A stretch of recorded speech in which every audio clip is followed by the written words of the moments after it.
Добар ден на сите. Почитувани представници на медиумите, почитувани граѓани, најпрво на ова обраќање до медиумите го имам не само во рамките на конференцијата која што се одвива овде под покровителство и организација на Министерството за финансии, туку и затоа што вчера имавме на владата одлуки кои што се значајни за граѓаните и кои што би сакал да ги споделам. Најпрво сакам да се заблагодарам за вашето присуство на третиот Скопски економски финансиски форум, организиран од Министерството за финансии, кој што имав чест да го отворам и да се обратам на него. Овој настан е навистина важен и веќе прераснува во традиционален и како таков е одлично за окружување на сите исклучително важни настани и одлуки кои што се донесува измината недела, за кои сакам подетално денес да ве информирам. На последната владина седница имавме две многу важни одлуки. После повеќе од 3 децении донесена е одлука со која се предвидува реализација на најважниот енергетски проект во Северна Македонија, хидроцентралата Чебрен. Владата донесе одлука за избор на најповолна понуда за доделување на концесија за користење на вода и за производство на електрична енергија со изградба на хидроелектрични централи на Црна река, на PPC Архиродон, а во согласност со тендерската документација и договорот за концесија кој беше дел од тендерската документација. Со оваа одлука се овозможува на еден од најголемите и најважните енергетски проекти во Република Северна Македонија, за кој првите физибилити студии се направени во 60-тите години на минатиот век, а проценетата вредност на инвестицијата изнесува 1 милијарда евро. Предвидена е изградба на реверзибилна хидроцентрала Чебрен со инсталиран капацитет од најмалку 333 мегавати, што значи дека покрај капацитетот за производство на електрична енергија, хидроцентралата Чебрен е предвидено да има и режим на пумпање и враќање на возата назад, со што на Црна река е предвидено создавање на ново вештачко езеро, кое ќе биде најголемо во нашата држава. Чебрен е од исклучително значење за енергетската транзиција на Северна Македонија и на регионот, би рекол, поради можноста за балансирање на обновливите извори на енергија и електричната енергија која што се добива од нив, а за кои што сите знаеме дека се инсталираат со засилено темпо во текот на изминатите 2 години. Воедно ќе има огромно значење и за заштита од поплави, водоснабдување, ќе игра голема улога во земјоделието со висина на браната од 192 метри, со што ќе биде една од највисоките брани во светот. После 30 години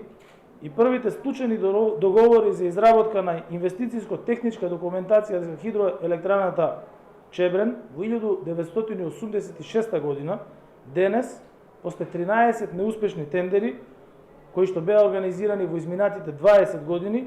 имаме реална можност за доделување на концесија на Црна река и целосно трансформирање на нашиот енергетски систем. Тоа ќе биде огромен исчекор во заложбите на Северна Македонија да стане зелен енергетски хаб, меѓутоа и да обезбеди енергетска ефикасност за генерациите пред нас. Втората одлука која донесовме, а исто така од областа на економијата, е за забрана на акции и промоции на прехранбени и земјоделски производи во трговијата на мало, со цел заштита на граѓаните од манипулации со цени. Со оваа одлука им се забранува на трговците кои вршат трговија на мало на земјоделски и прехранбени производи да нудат акциска и промотивна продажба при нивно ставање во промет. Одлуката е донесена со цел да се спречат злоупотреби во прометот на одделни производи и стоки и со неја ќе се намалат можните манипулации при ваквиот вид на продажба на земјоделски и на прехранбени производи. Исто така ќе се намали и ќе се спречи нарушување на домашниот пазар поради злоупотреба во прометот на одделни производи и стоки. Одлуката е со цел граѓаните да ја знаат точната и реална цена на прехранбените производи и да не се доведуваат во заблуда со цените на прехранбените производи. Оваа одлука е дел од низа на одлуки кои не очекуваат во наредниот период, а кои што ќе се однесуваат на замрзнување на цени на ниво под нивото кое што го гледаме денес во продавниците во текот на наредните денови, за што ќе бидат донесени соодветни одлуки. Министерството за економија исто така имаше конструктивна дебата со најголемите супермаркети во земјава, на која заеднички се согласија дека има простор за намалување на цените на основните прехранбени производи. Станува збор за одлука за намалување на цените на над 50 основни прехранбени производи, од кои 90% се веќе со даночна стапка од 5%, а 10% од производите кои што ќе бидат со намалени цени се со даночна стапка на ДДВ од 10%.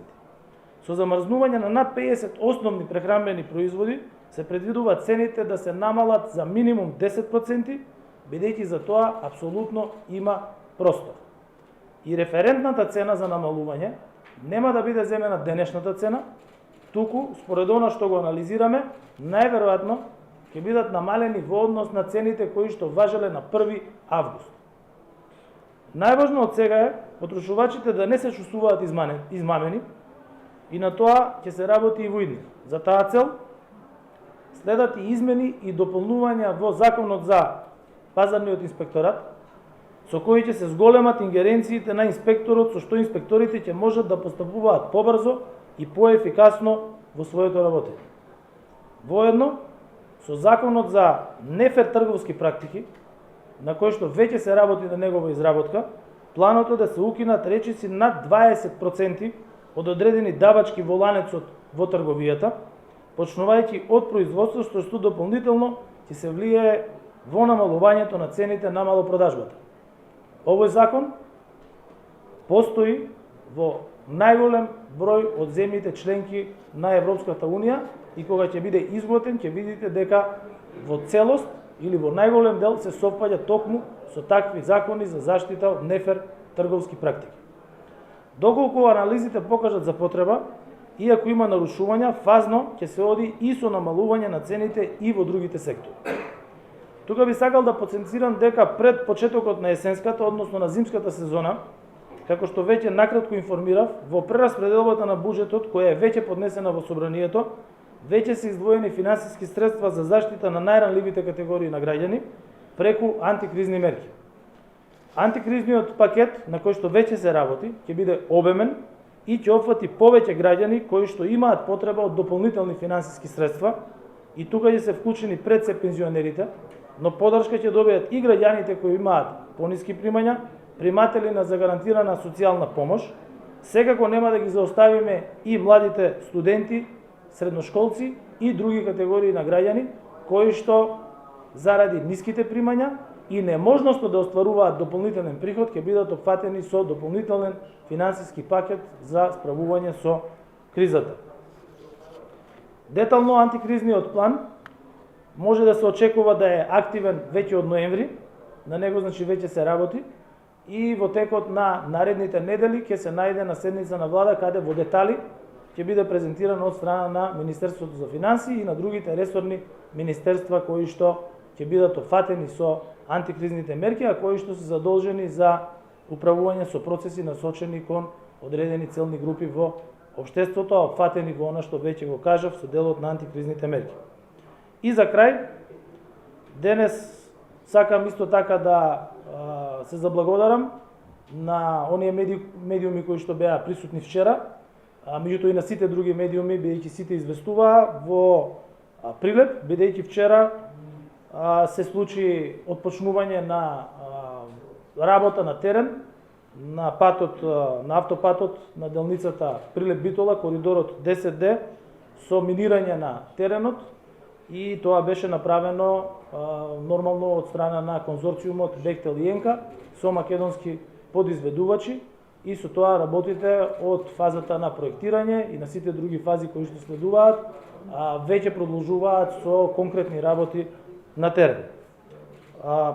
Неколку дена пред тоа беше организирано исто така минирање на теренот во Горна Бањица, тоа е коридорот 8, со што практично американско-турскиот конзорциум Бехтел и Енка веќе го означи и практичното работење на терен на двата аутопатски правци кои што ќе бидат завршени во наредните 5 години. Воедно знаете дека во ЕК и изградбата на патните правци Градско Прилеп, каде неодамна беше пробиена и втората цевка на тунелот во Фариш, а исто така се одвиваат и работите на другите патни делници кои што треба да обезбедат поврзување комплетно на патниот правец коридор 10, како што денес го знаеме, со Битола, со Прилеп и потоа со Прилеп, со Битола и потоа со граничниот премин Меджитлија, каде исто така се работи на финализација на магистралниот пат кој што води до овој граничен премин. Ова се главните информации кои што сакав да ги споделам со вас и сметам дека се работи навистина за важни економски теми кои што се од интерес за граѓаните и кои што ќе имаат позитивен импакт како краткорочен, така и долгорочен на економијата во државата.